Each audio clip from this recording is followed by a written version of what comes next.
একটি ব্লেন্ডার জারের মধ্যে নিচ্ছি 1 কাপ ওটমিল, সাথে দিচ্ছি 1 টেবিল চামচ ফ্ল্যাক্সিড, 1 টেবিল চামচ চিয়া সিড। এগুলোকে দিয়ে খুব ভালো করে ব্লেন্ডারে মিহি একটা পাউডার বানিয়ে নিচ্ছি।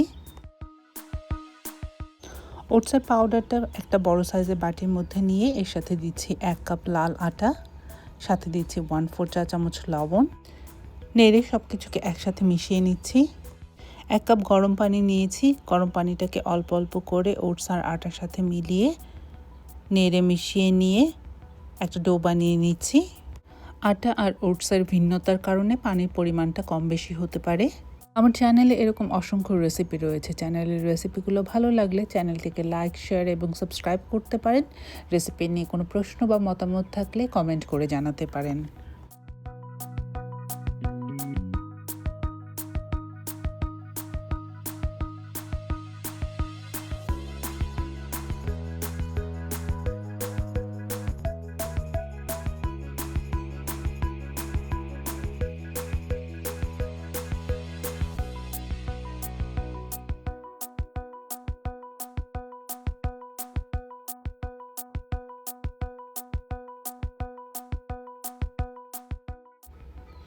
এবারে হাত দিয়ে খুব ভালোভাবে মথে নিচ্ছি ডোটাকে।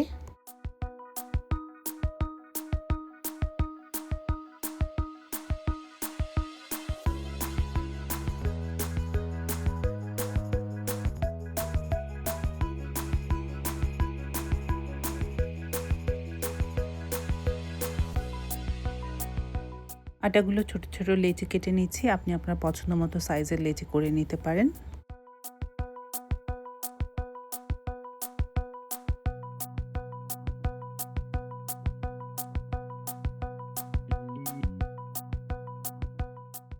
একটা করে লেচি নিয়ে সামান্য শুকনো আটা দিয়ে বেলে পাতলা রুটি বানিয়ে নিচ্ছি।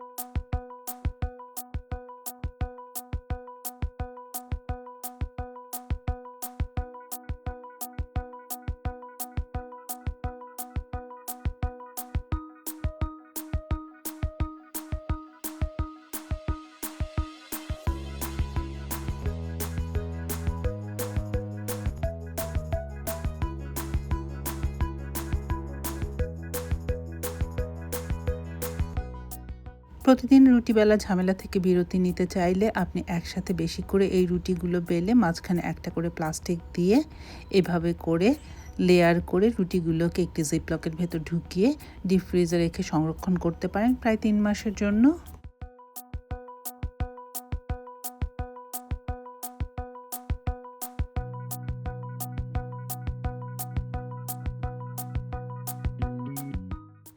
একটা রুটি আমি ভেজে দেখিয়ে দিচ্ছি। এখানে তেল বা কোনো কিছুরই প্রয়োজন নেই। সাধারণ রুটি যেভাবে ভাজি সেভাবে করেই প্যানের মধ্যে একটা করে রুটি দিয়ে উল্টে পাল্টে সামান্য ফুলে রঙটা পরিবর্তন হলে রুটিটা নামিয়ে নিচ্ছি।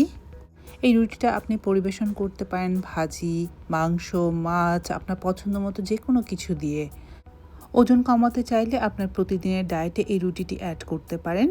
প্রতিদিন যেমন আলাদা করে ওটস, ফ্ল্যাক্সিড, চিয়া সিড এগুলো খেতে অনেক বেশি ঝামেলা লাগে, তাই আপনি প্রতিদিন ডায়েটে এই রুটিটি অ্যাড করতে পারেন। কেমন লাগলো আজকে এই রেসিপি জানাবেন নিশ্চয়ই। ধন্যবাদ সবাইকে সুমাস কিচেন চ্যানেলটি দেখার জন্য। আবারও দেখা হবে নতুন কোনো রান্না নিয়ে সুমাস কিচেনে। ততক্ষণ পর্যন্ত একটা কাজ সবাই মিলে করি। আমি ভালো থাকি, আমার পাশের মানুষগুলোকে ভালো রাখার চেষ্টা করি। ধন্যবাদ।